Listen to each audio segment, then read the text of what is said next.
Listo. Muy buenas tardes a todas, a todos ustedes. Gracias por estar una vez más en estos martes de relatos y leyendas en el Museo Francisco Villa. Hoy sí quedó el dicho, llueve o truene. ¿Sí? Llueve o truene porque tenemos un día maravilloso aquí en Durango, un día muy bonito, con una lluvia muy ligerita, pero que ahora sí que nos refresca y que ojalá y confirme ese dicho de nuestros antepasados que decían siempre en el campo: lluvias de abril, billetes de abril. Entonces, si nos llueve en abril, va a ser una bendición, ¿verdad? Va a ser una bendición y será una bendición siempre que llueva. Bienvenidos, bienvenidas, gracias. Ahora estamos en una sala muy hermosa. Estas dos salas de la parte alta del palacio son salas de exposiciones temporales y quisimos hacerlo aquí por dos razones. Obviamente que tenemos del otro patio en la parte baja, pero en el patio principal hay un evento que va a ser más tarde y ya tenían que tenerla, pues ahora sí que todo instalado y la logística, y en vez de hacerlo en el segundo patio lo hicimos aquí arriba por una razón muy obvia, porque aquí arriba estamos disfrutando de la obra pictórica de nuestra invitada de esta tarde. Bueno, pues quiero presentarles a ustedes a la maestra Cupertina Corral Nava. Cooper es una pintora muy destacada en nuestro estado de Durango, de la cual se montó su exposición, y esta exposición pues ha lucido en todo este periodo vacacional, en esta semana que acabamos de pasar, la Semana Mayor, que tuvimos pues mucha afluencia al museo. Gracias a todo el público, gracias por los visitantes. Tuvimos visitantes de todo el país, también del extranjero, y que también pues disfrutaron de esta obra pictórica, que los comentarios pues todos son muy halagadores, son muy bonitos, de mucha admiración, de mucho respeto, y sobre todo también el respeto de todos ustedes, cada uno de ustedes, que los martes nos reunimos porque nos gusta la narrativa, porque disfrutamos de estas tardes de relatos, de leyendas con diferentes temáticas, pero los temas que vamos a tratar hoy, de lo que yo le pedí a Cooper que nos hablara, es de la tradición de Semana Mayor en nuestro estado de Durango, que se va a enriquecer mucho con la opinión de ustedes, porque cada uno de ustedes desde su niñez hemos vivido diferentes tradiciones. Han cambiado mucho las situaciones, los pormenores. El historiador Pedro Núñez sacó un escrito que al leerlo cada semana me doy el tiempo de leer su trabajo, y al leerlo el día de antier me dio mucho gusto y coincidí con él, creo que Cooper también, y quien lo haya leído, cómo se vivía la Semana Mayor aquí en la ciudad de Durango. Pues muy similar a cómo se vivía en el resto del estado, y que desgraciadamente pues ha cambiado. Y él concluye su escrito diciendo: ¿qué pasaría si en esos decretos y en esos escritos del siglo XIX, que se prohibía tanta cosa publicada en Semana Santa, vieran cómo se vive ahora? Pues bueno, ¿qué pasaría? Pues ¿qué pasaría, verdad? Serían grandes asombros, grandes detalles, pero sin embargo lo bonito es saber cómo se vivía, cómo se transcurría la vida. Y ya sin más preámbulo, pues vamos a dejar a Cooper, no sin antes decirles que es la misma mecánica. Aquí en la parte del pasillo tenemos el cafecito, traigan su café, traigan sus galletitas. A los niños, todos los niños que están aquí, déjenlos que salgan por sus galletas, por su café, que se muevan. No nos interrumpe que caminen y que hablen o que se muevan, es la alegría. Los niños captan las ideas más rápidas que todos los que estamos tan firmes ahí sentaditos, ¿sí? Entonces quiero que los niños también los tengamos, que se sientan a gusto y que tengan ganas de volver a venir. Déjenlos en libertad también, ¿sí? Entonces vamos a darle un aplauso muy fuerte a Cooper, que está con nosotros. Bueno, muchas gracias. El rato me los está entregando, son todos míos, ¿verdad? Bueno, espero que les guste mi relato. Mi relato es sencillo, pero es dedicado a los pueblos de nuestro estado, sobre todo al municipio de Tepehuanes, porque saben muchos de ustedes que soy de Tepehuanes, soy de San José de la Boca, y ahí voy a iniciar las tradiciones. Las tradiciones en nuestros pueblos son maravillosas y eran más, creo yo, ¿verdad? Como dice el hermano don Pedro estaba relacionando su mensaje sobre qué dirían, ¿verdad?, las personas mayores en las tradiciones que estamos haciendo hoy, que han cambiado un poco, no son como eran en aquellos años. Y pues por una parte está bien que cambien las tradiciones, pero hay que conservar las mejores tradiciones, hay que conservarlas, hay que tenerlas en nuestra mente mínimo, porque se están perdiendo hoy día. Y allá en mi pueblo, pues las tradiciones eran muy importantes. Yo cuando era niña, ustedes han de decir, no, pues ya llovió, ¿verdad?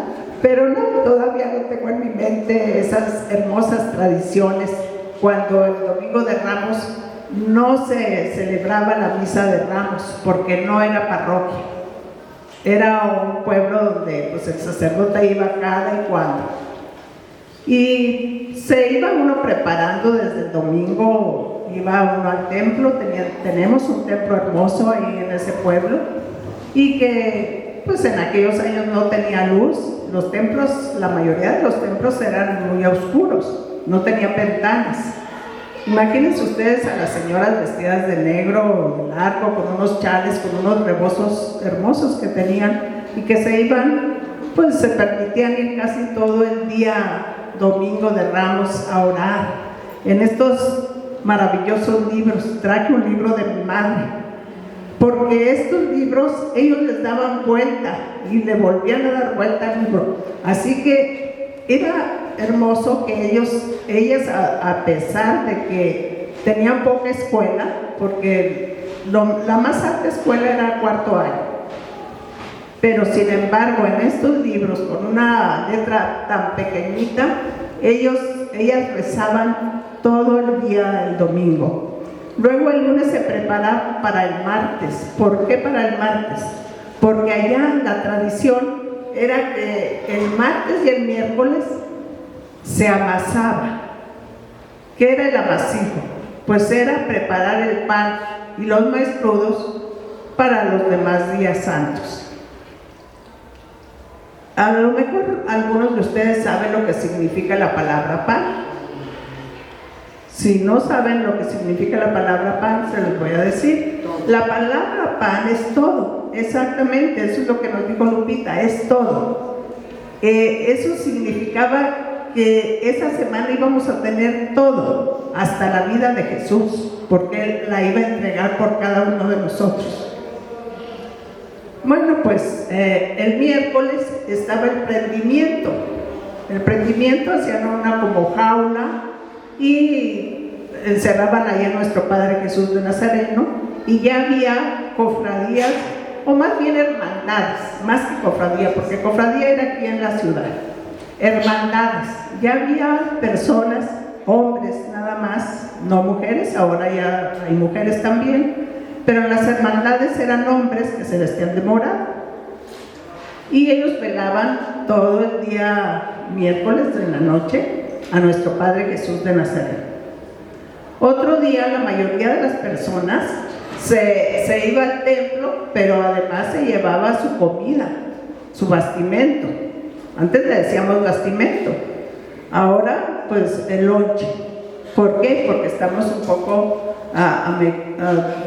de los Estados Unidos, ¿verdad? De los americanos, ya decimos lonche, pero en aquellos tiempos no se decía así. Llevaban su bastimento al templo en un morral y su agua para pasar todo el día jueves en el templo, y preparándose para el día miércoles, para el día viernes, que era el día principal, el viernes.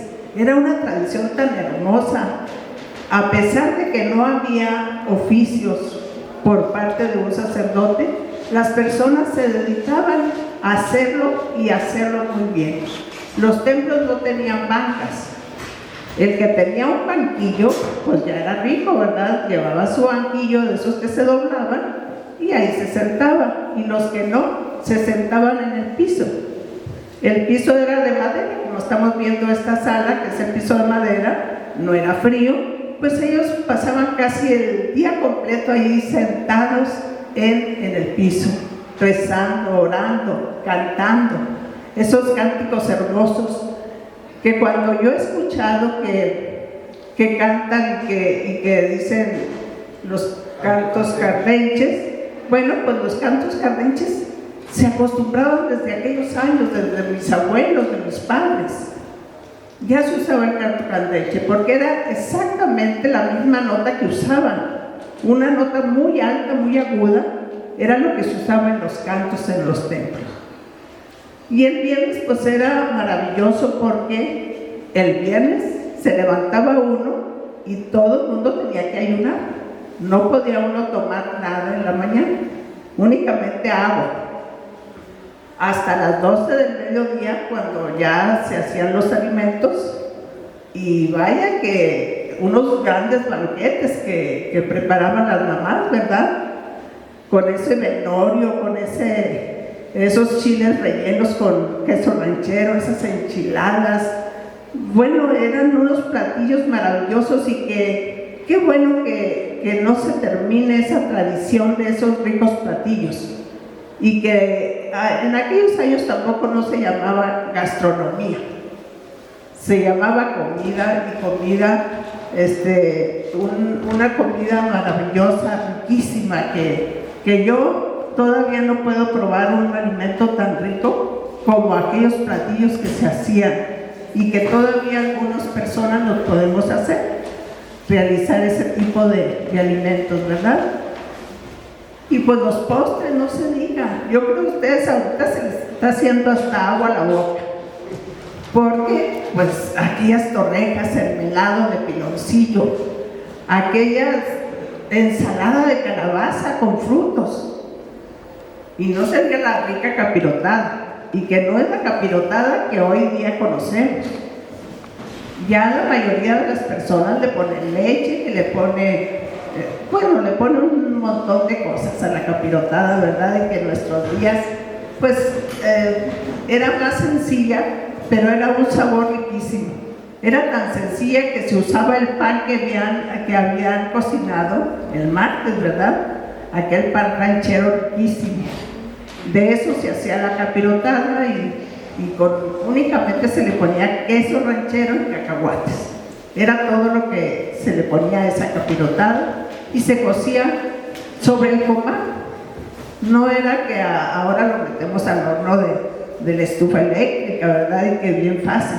No, en aquellos tiempos pues se cocía sobre el comal en una vasija de barro y se ponía una cartera encima, se le ponían brasas y esas brasas cocinaban la capirotada.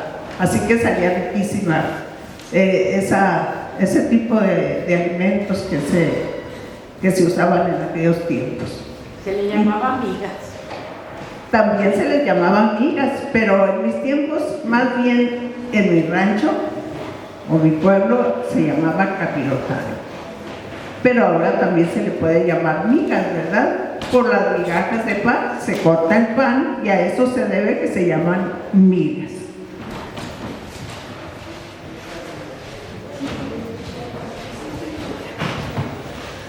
Bien, pues está Cooper describiendo las costumbres, las tradiciones en su pueblo, en San José de la Boca, en toda aquella región, pero es muy similar en gran parte del estado, con algunas variantes, con algunas situaciones que ahorita ya cuando escuchemos a algunos de ustedes, pues iremos puntualizando y viendo esos detalles.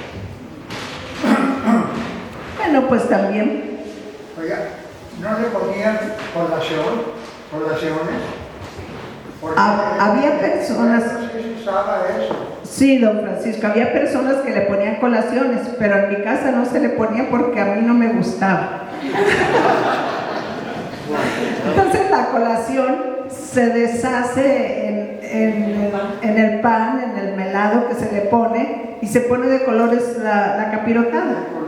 Pero entonces a mí no me gustaba, por eso yo mejor los puse en mis cuadros, los colores. Porque no me gustaba realmente eso. Pero fíjense nada más, también había una tradición y que yo pensé que ya se había ido de largo, ¿verdad? Esa tradición que ya no se usaba. Que el Jueves Santo, en la noche, todos los señores se iban al campo o a algunos lugares a buscar tesoros. Yo vi muchos años a mi padre ir a buscar tesoros. Y ayer que escuché las noticias, que escuché que había muerto una señora por irse a buscar tesoros, entonces dije, qué bonito, todavía se acostumbra a eso, pero qué malo que esa señora pues se rodara por ahí, ¿verdad?, de andar buscando tesoro y murió. Pero es una tradición muy hermosa que a mí me viene a mi memoria de ver a aquellos señores y que lo más que traían eran algunas cerraduras viejas o algunos pedazos de metal, ¿verdad? Porque según echaban las varillas, era como una magia, que llevaban 2 alambres y los juntaban, y que cuando se juntaba el alambre es que ahí había un tesoro. Inmediatamente se ponían a escarbar y pues lástima que se encontraban un pedazo de herradura vieja. Era lo que llevaban a casa durante toda la noche del Jueves Santo. Pero pues también el tiempo de comer era a las 12 del día, no debía uno de comer más tarde. Y los papás no le dejaban a uno hacer nada. Me decía mi esposo el otro día, dice, pues ni siquiera clavar un clavo, porque él, que no era de acá, de todas maneras su costumbre de los papás era que Viernes Santo no podía uno hacer nada porque se lo hacía al Señor. Esa tradición sí se ha perdido. No sé si en los pueblos de ustedes también se haya acostumbrado a eso, ¿verdad? Tener esa tradición de no hacer nada el Viernes Santo. Era un día de mucha fe, de mucho recogimiento, de mucho respeto, porque todos los cristianos católicos tenemos el respeto impreso desde nuestros abuelos, que nos lo han enseñado, hasta nuestros padres, y nosotros a la vez se los hemos transmitido a nuestros hijos, y así se ha ido viviendo. Pero además, la colación. ¿Qué era la colación? Pues la colación era la cena, pero no era una cualquier cena, ¿verdad?, que uno se comía todo lo que había quedado del mediodía. No, la colación era muy sencilla y se tenía que hacer al salir la primera estrella, no ni más temprano ni más tarde. Cuando salía la primera estrella, todo el mundo ponía su casa y lo único que cenaba era un pan con su leche o su café. Esa era una hermosa tradición que se vivía. Lo de los Judas, todavía se vive esa tradición, que no es como en mis tiempos. En mis tiempos, y allá en aquellos pueblos que no eran parroquias, pues los Judas se quemaban el sábado, después del mediodía. Y como todos saben qué significa el Judas, ¿verdad? Judas Iscariote, el que vendió a Jesús por 30 monedas, pues se tenía que quemar el sábado después del mediodía. Hoy, en este tiempo, los Judas se queman hasta el domingo, porque ya la iglesia ha cambiado también esa tradición, ¿verdad?, de que pues no se debe de quemar el sábado, porque el sábado todavía es un sábado santo, que se debe de quemar el domingo, ya cuando Jesús resucitó. Y qué bonito que todavía tengamos esas tradiciones, ¿verdad? Y que no se terminen, y que no dejemos de que se terminen estas hermosas tradiciones. Pero también aquí en la ciudad de Durango ha habido unas tradiciones que han perdurado, que no han muerto después de muchos años. No sé si ustedes hayan observado en la catedral o hayan sabido que los altares, el Jueves Santo, los altares de las 2 naves laterales, porque catedral tiene 5 naves, la central 2 medianas y 2 laterales. Bueno, en las naves laterales están unos altares donde hay una puerta de madera. Esa puerta se abre. ¿Pero por qué se abrirá esa puerta? Porque hay reliquias de santos ahí. En cada altar hay reliquias, ya sean huesecillos o sea algún pedacito de ropa que usó algún santo. Tenemos ahí a San Mateo, tenemos la reliquia de San Mateo y que la pudieron conseguir ya hace siglos, esa reliquia. Pero también tenemos la reliquia de San Longino. Por si no han escuchado hablar de San Longino fue el que le enterró la lanza en el costado a Jesús. Imagínense, él fue el que le enterró la lanza y sin embargo llegó a ser santo. Entonces, todos esos altares se abren para que nosotros, el Jueves Santo, vayamos a la contemplación de esas reliquias, a contemplar lo que es cómo llegó a ser santo esa persona, con el amor a Dios y a su prójimo, que son las dos cosas importantes que tiene el ser humano. Pues si ustedes no lo hicieron, recuérdenlo, que el próximo Jueves Santo lo podemos hacer, ir a contemplar las reliquias de los santos. Y esa es una tradición muy hermosa y que lo tiene aquí la Iglesia Católica, ¿verdad?, en Durango, en nuestra catedral.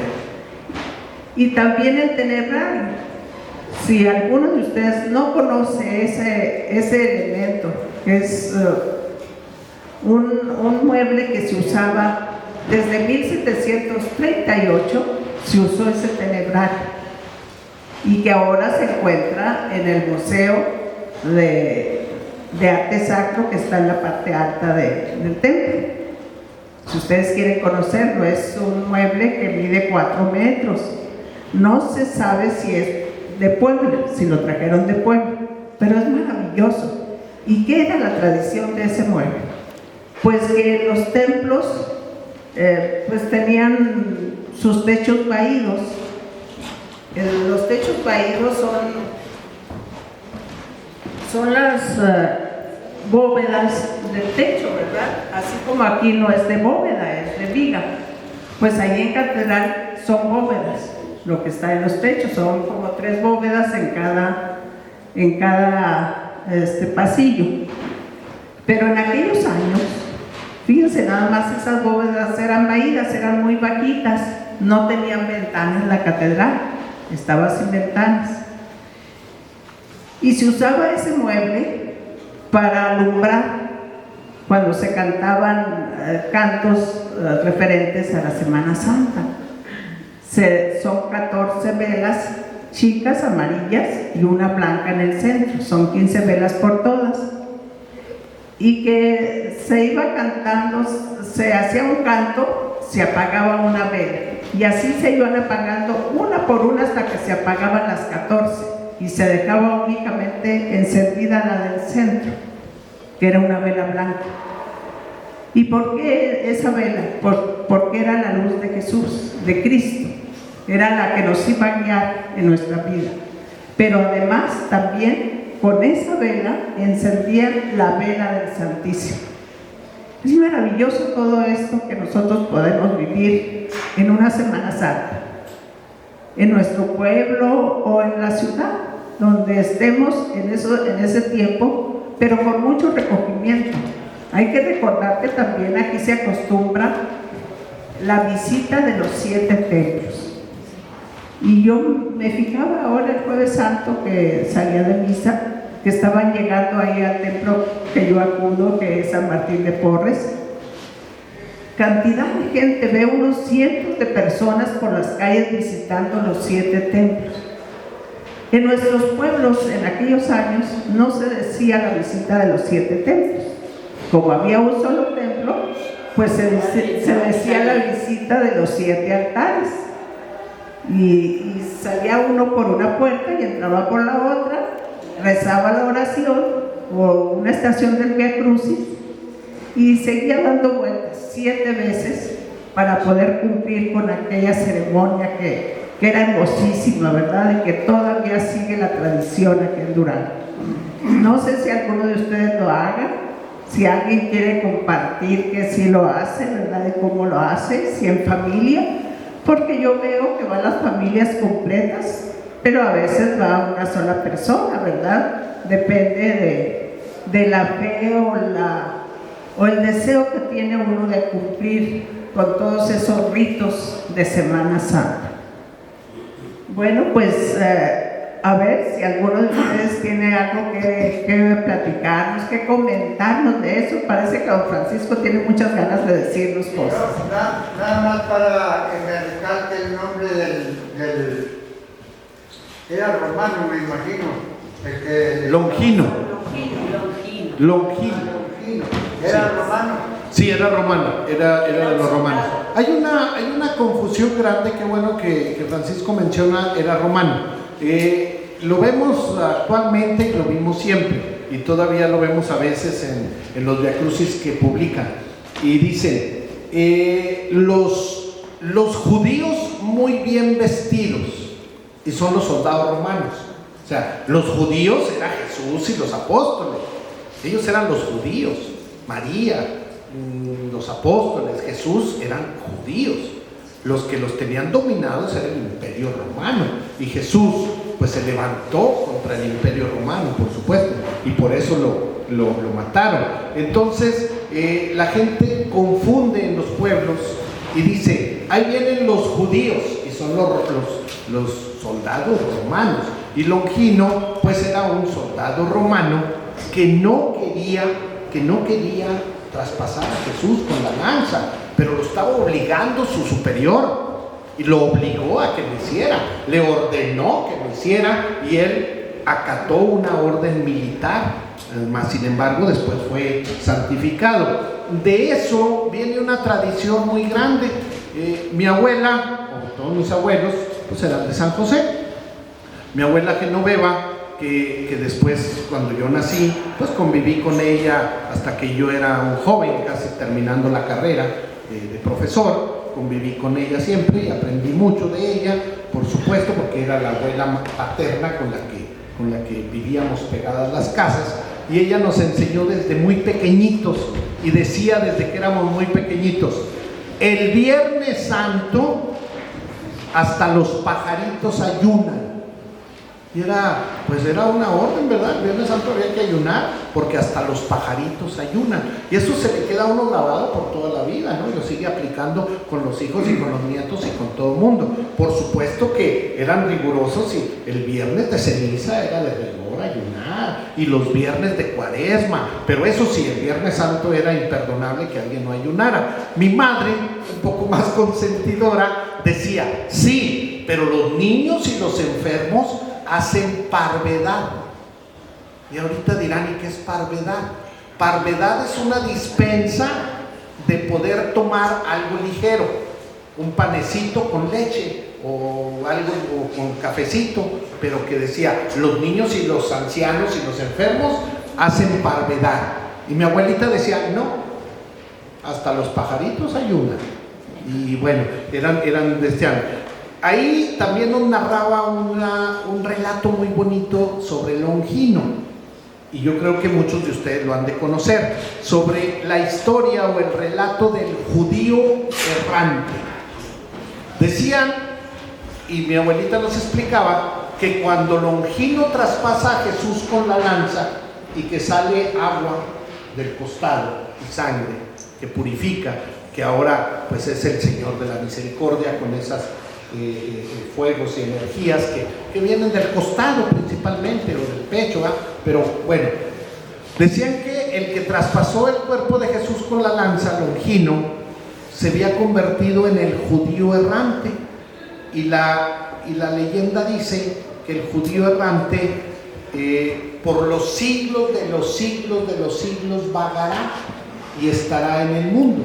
Entonces yo preguntaba como niño inquieto, ¿pero cómo? Pues si se murió, no era inmortal. No, ella explicaba de esta manera, y qué bonito. Decía, el judío errante está en todo el mundo. El judío errante es el que tú te encuentras como un loquito en la calle. el que tú te encuentras como un delincuente.